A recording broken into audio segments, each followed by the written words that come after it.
by Ms. Garima Dutt. Giving a brief introduction for Garima, she carries over 15 plus years of experience across sectors, has worked in positions of increasing responsibility with Tata Motors, Reliance Foundation, GSK, etc. Garima now leads CSR at Yes Bank and is the CEO of Yes Foundation. She is experienced in working closely with communities and social impact organizations that have helped her successfully to build and implement business-aligned CSR strategies. Please welcome her with a huge round of applause. Thank you for the introduction. Absolute pleasure to be here. I'm very happy that I could get some rains from Mumbai to all the Delhi walas, right? So today my topic is about, am I too loud? Amendments to CSR rules, a game changer. I think the last big amendment came in 2021, and all of us have kind of labored through it, powered through it, at least twice.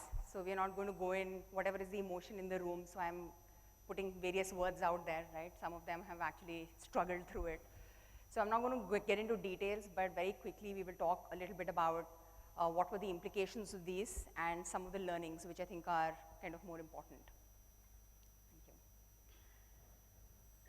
So 2014, brilliant year for everybody sitting in this room, right? Whether you are an implementation agency, whether you are CSR, or you were a consultant, it was a year that changed the trajectory of a lot of career graphs, right? So beautiful, beautiful year. Then 15, we had a high-level committee that was mainly going to see how we can improve monitoring. A lot of their recommendations were actually incorporated in the 2021 amendments that came out. And then, of course, 19, 20, 21 series of amendments. The moment you think your SOP and your policy is absolutely bang on, there's another amendment, right? But I think what was common amongst these three amendments was that they wanted focus to be on an impact-driven CSR. Right? That is what each amendment kind of brought you closer to. So this is just very quickly what 2021 amendment was. I think impact assessment was a big thing. All our quarterly monitoring reports and beneficiary interaction and some of them, you know, technology-driven monitoring that we were doing.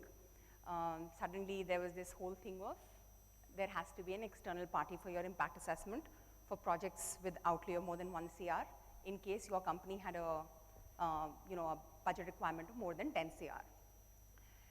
This was a good opportunity, if you ask me, because working with consultants, you also, you know, and speaker before me was also talking about the various impact measurement frameworks that are there, right? So I thought it was a great opportunity for on-the-job training, at least even for myself and even for the team. Because when we started with impact assessment, I think we were obsessed with SROI and, you know, thinking that board will only look at what's the buck for your money. But I think we've kind of graduated and we've seen that, yes, there is a difference between outcome numbers and actually impact numbers. So I think this was a good learning opportunity. I must say that consulting firms also really stepped up their game, right? So instead of giving long, really long log frameworks, which were really going above everybody's head, except those who came from the field, I think they've also really stepped up in terms of how they're presenting, how they're doing impact studies. So a great learning opportunity, right?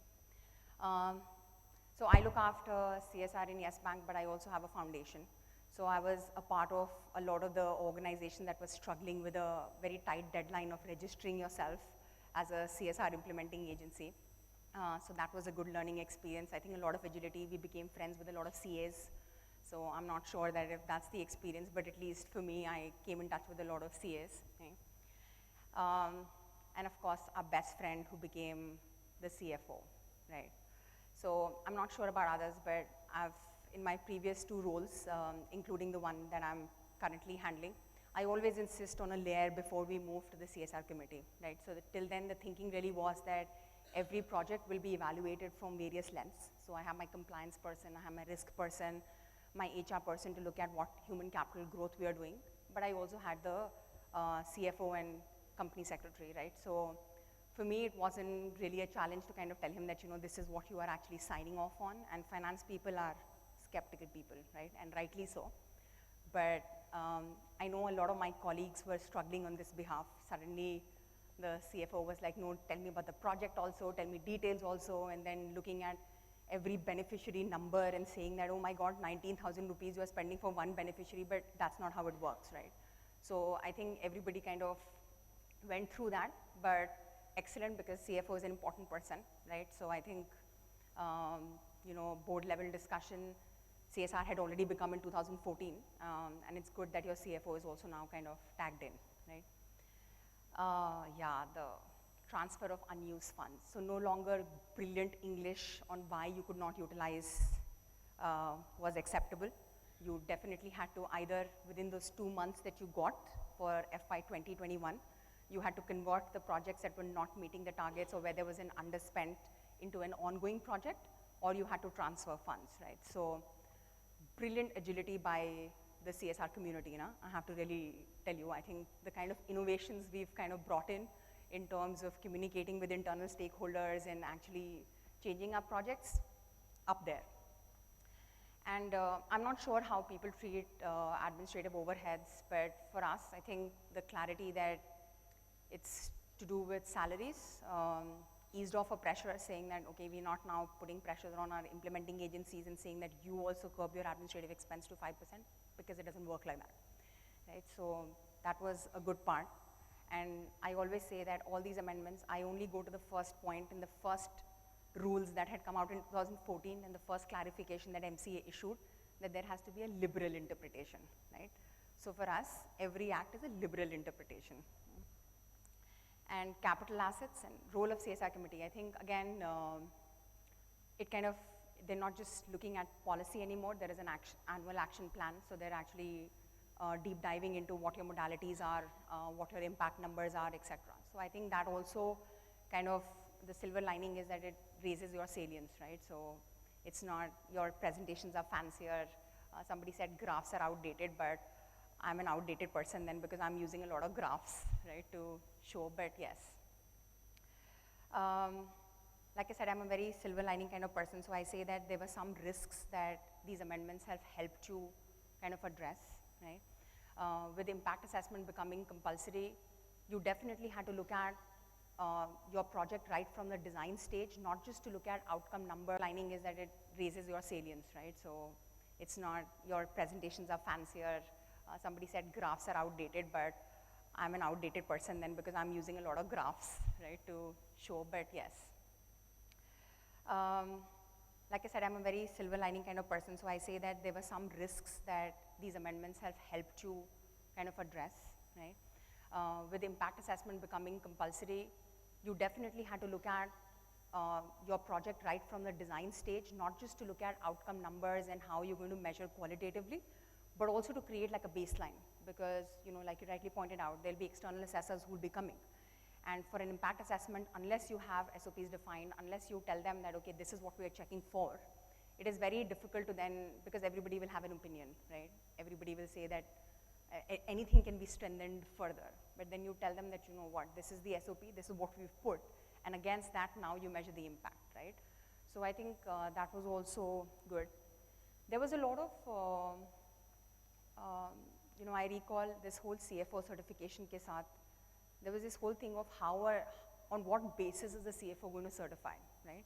So instead of sitting in ivory tower and saying that, you know what, we will get CA certified UC, I think there was a lot of dialogue even with the implementation agencies, because their audit cycle is completely different from corporates, right? December end is the thing, so usually October, November is when the audit actually starts. But here you are pushing them that before 31st March you give us CA certified UC.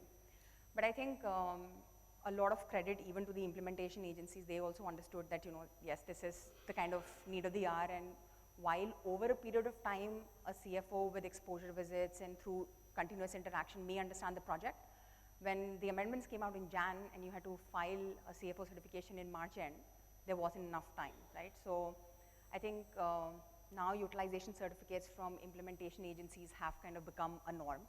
So in that's just an example of how it has also brought about better documentation, right? And more transparency. And of course, I think now, because everything has to be utilized by 31st March and you don't want to get into the whole MOU extension of a project into an ongoing project, So you look at the budget line items far more carefully to see if there is a inflation somewhere, and then you kind of have a dialogue saying that, maybe this is a little bit too much, right? So, so that also has brought about rigor. So what has been some of the, I call them curveballs, because like I said, every time you feel like, comfort zone, I'm settled, suddenly some amendment will come, right? So, but I think, like I talked about, I think there's a lot of agility that we've shown. As a community, we're not relying on legal to interpret it or MCA. We are not sitting and waiting for MCA to come up with some clarification. I think there's a lot of networking that is happening. And I'm not just saying between CSR professionals, I'm also talking about the entire community, right? Because now the lines have completely blurred, whether you are in consulting, implementation agency, even finance, right? So I think that network kind of helps you how you're going to interpret what is written in the act, but also how it is relevant to you, right? And for your projects, how is it that you can kind of adapt? So agility and definitely a strong network. The career, I think earlier it was all like, if I've reached NGO, then I'm in the NGO job, and if I'm in corporate, I'm in the corporate job. But I think fortunately with all these amendments, you're also realizing that you need various skills in your teams, right? So whether you're from consulting background or whichever background, there is a lot of scope if you have the passion and if you have the heart there, then there's a lot of scope. So there is definitely a career fluidity that has come in, right? And I end with this, but I think definitely best friends, your company secretary and your CFO, right? So, thank you.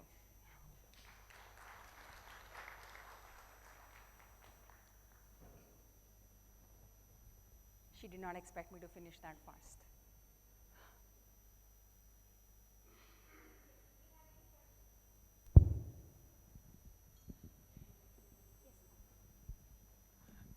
Any thoughts on CSR becoming company secretarial responsibility? Any thoughts on? CSR becoming company secretarial responsibility? So I don't allow that. It can very easily become, given that so many amendments come, and every time it always goes to the company secretary first, right? Because it's issued by ministry. But I think it's our job to make sure that it doesn't become that, right? Because also, Garima, you spoke about inflated projects funding, which is very true. In fact, we all have been struggling with that. But your response on creating impact in 3 years versus inflated budgeting?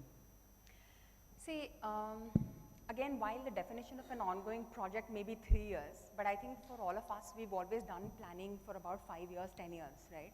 So we treat this impact assessment as like a midline assessment. क्योंकि करना है इसलिए कर रहे हैं, but it is good for us also because it's a midline assessment. But I think it does not impact planning. I think at least all of us here in the room, it may be very difficult to explain to a CFO, but at least in this room, we all understand that social impact will take time, and it has to be a longer horizon. So I think planning is always for about 5 years. But I think impact assessment for 3 years, at least some numbers you can show. And if nowhere else, SROI. Yeah. Hello. Yeah, this is Atul from HDB Financial Services. And thanks for sharing exactly the challenges the CSR professional had exactly in the last couple of months, and being questioned by the CFO and MD of the organization. They are just pulling behind, like, utilization. Everybody is changing about the utilization and utilization. Nobody was talking about how to monitor the project and all that due to these sudden amendments actually. So my question, actually, I'm just glad to hear about these kind of experiences. And my question is exactly like, how best to utilize the interest income that is generated over the project period. So generally what we do exactly, if there is interest income generated, we pull back to them in the project. But this year onwards, what we do actually, if there is overspending is there, we just give that much of money, and this interest income, which is there actually surplus amount, we took back and we utilize for our some other project actually. So I just want to understand actually if there is other better way to utilize this interest income. Sure. So I don't know if it's a better way, but this is another way. I think for us at least, we are very, very customized in this. I have some of my partners sitting here. So I'm going to be very cautious when I'm giving you a response, but I will. For some of them, I think, who are delivering really well and who also can afford it because that's their, they have their fundraising capability. We deduct the interest amount in the fourth quarter, and that's how we release the tranche. But for some of the organizations that have a very clear, maybe we are exiting the project, or maybe that partner is, not as large in scale as they would want to. There we've also kind of given it back in the project, and they've kind of used it either for their alternate fundraising, or they have used it for some additional awareness programs, etc. But I think both will work because in the utilization certificates, both will show. Thank you. Hi. Yes. Quick question here. This is Shaurya from Tata Communications. Excellent session. Wanted to understand two things from Yes Bank's perspective.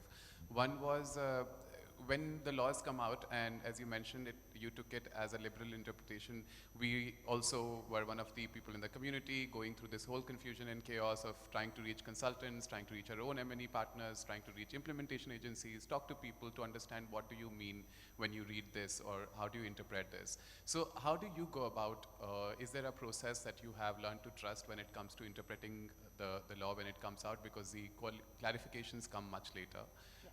The other thing that I wanted to ask is, would you like to share any quick process changes that have come into place, especially when it comes to funding and disbursals post the amendment? Some people have shifted to quarterly fundings, et cetera, et cetera. So would you like to share some things that you have found helpful in your case? Sure. So I'll treat it as two questions. I think one, how do we go about interpreting it? That's where I said that the network really helps, because I think, see, most of it is common sense. Right? So I don't think that it is very difficult to interpret the amendments that come across. But yes, there are some nuances which like for example, capital assets was a big this thing, that how do you build it, etc. I think that's where the network helps because you get to know what other people are doing and how they are interpreting it. So you are able to advise, your company secretary or your projects accordingly. So I think that helps.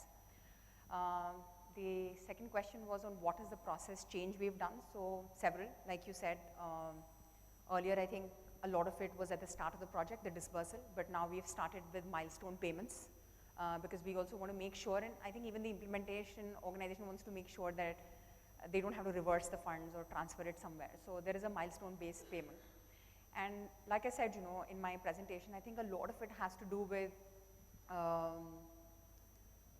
I wouldn't call it like a formal baseline study, but I think because we know that impact assessment study is coming, I think the deliverables have to be really tightened, and they can't just be outcome-based numbers. They are also talking about what is the impact, right? So thinking through at the beginning of the project that, okay, if you're doing a drinking water project, is it going to have impact on this health on skin and backaches, etc. So I think those nuances are coming. Design is just taking more time. And we've added pre-scoping, which had unfortunately stopped during COVID, but I think that also because I think you don't want to go wrong either with the project design or the implementation partner. So yeah, thank you. Great, we'll take one last question. Yeah. Hi, thank you for sharing your thoughts.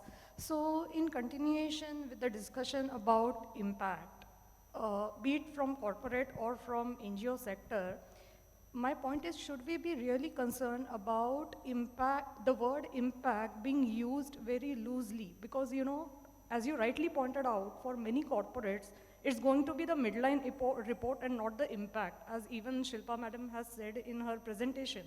We cannot expect impact in like 1, 2, or 3 years. It's the very gradual and long-term process. However, having said that, in a way, all corporates would be creating that database in terms of the impact reports that might be referred in future as a point of reference for many other developmental projects. So how do we address this entire challenge? Thank you for your question. I think it's about the intent of it, right? And you have to look at it from all aspects. I think there is nothing wrong in having a fancy presentation for your board.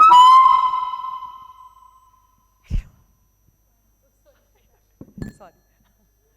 If the board is all right. So I don't think there's anything wrong with having a good presentation for the board. I think even for your internal communication, for people to actually feel good that yes, our organization is doing something and is making a difference, no harm in that, right?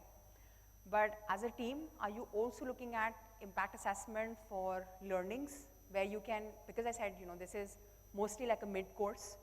So is mid-course correction possible? I think that is also an important line of inquiry when you're doing an impact assessment, right? After 3 years. Because I think when you start the project, I don't think that there is, even if you have like a very ready model, context, people are very different, right? So it will play out very differently. So I think it also helps you check, and it is definitely better than the quarterly monitoring that we are doing, right? Very frankly, it is much better than that. So I think in a way, because it's mandatory, it's driving us, but I like to see it as a positive, yes. Thank you. See, networking, see, brilliant camaraderie. So when you're saying impact is just a word or terminology, who is deciding this impact? Who are deciding the indicators? We are the one who are deciding. And this has been done at the beginning of the project. So whether it's a mid-course correction or whatever, the indicators are decided by us. It's just the terminology we are using as impact, right? So it's not that we want the end result. You have to tell me in the beginning, like as a partner, when I'm doing an implementation, I need to know at the beginning, 3 years where I want to be. That is impact. It's not the term we are using loosely. It is where we want to be. That is what we want to measure. You can call it midterm assessment, or you can name it anything you want. But the end line is, I want to know my journey in 3 years where I want to be. And that needs to be decided at the beginning of the project.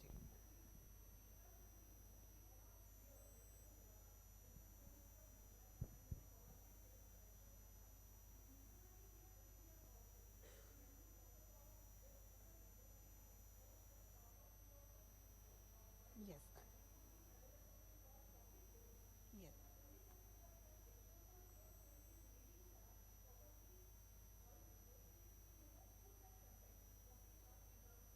See, that is what I'm saying. First is it's mandate for the law, and they have used this terminology impact. So therefore, we have to use this terminology. Second, when outsider is also reading it, when you justify it that at the beginning when I started my project, I wanted to see myself 3 years down the line, it might not be an impact. When I'm saying, like, I'll again give that example only. Suppose I'm doing a training, this was, and when outcome came that knowledge has been increased, I just want to see that how much knowledge has been increased, and I want to report on that impact, which is fine. They are not questioning you that how much behavior. That is what you have to tell them, that I want to measure myself at this. So impact is decided, the indicators are decided by us only, and we are measuring. We are creating a road path that where we want to be after a certain period. And if it's a 5-year project, and if you want to continue it, then after 3 years, this is where we will measure ourselves, and after 5 years, this is where I will measure myself. So that is how it has to be done.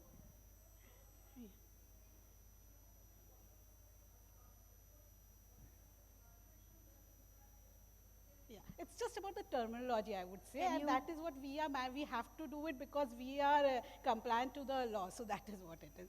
Sorry, I took it over. Can I add in?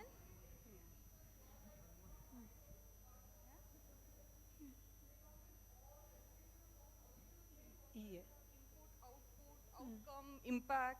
And then, for them, the definition of impact is different than how we are having understanding. I think if we start discussing on this, it can go, it needs a whole day to discuss it. The way output has been used, the way outcome has been used.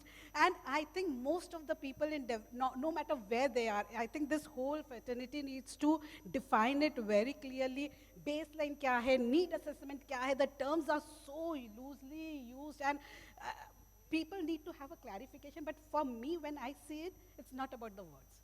It's about how you define it.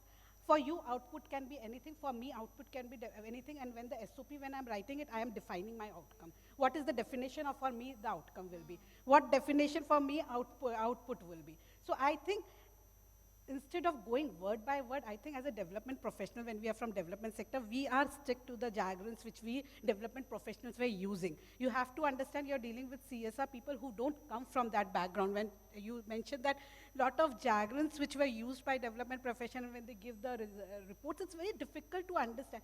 We have to, I think therefore that sync needs to happen where corporate and NGO has to think. So I have heard this word and I will use it. Corporatization of NGOs and NGOization of corporates needs to be done. Correct. So that is something which needs to be done. So I'm going to add in just a bit. So what you're saying is technically very correct. Okay, so there is a difference between outcomes and there is a difference between results and the impact. Okay, but there are two types of impact. There is a short-term impact, there is a long-term impact. Second, when you're doing a reporting, you have to ask yourself, for whom am I reporting? If I'm reporting to people who already know the jargons, then you will use those terms. But when you're using it for somebody, general public, then you're going to say that this is the 3-year impact. Okay, I think everybody understands that, a certain program is going to take a longer duration. Also, let me add, it's not only 3 years, but you can look at a program as 4 years because it's including the year that you began in. Yeah, so I think somewhere, I think there's also this need to accept that if we are not able to show a movement in 4 years, we really need to think. As development professionals, if 4 years we are not able to show a movement, we might as well have a reporting. I think it's time to show our work. Thank you. Great, thank you. Thank you so much, all of you, and thanks a lot, Garima ma'am.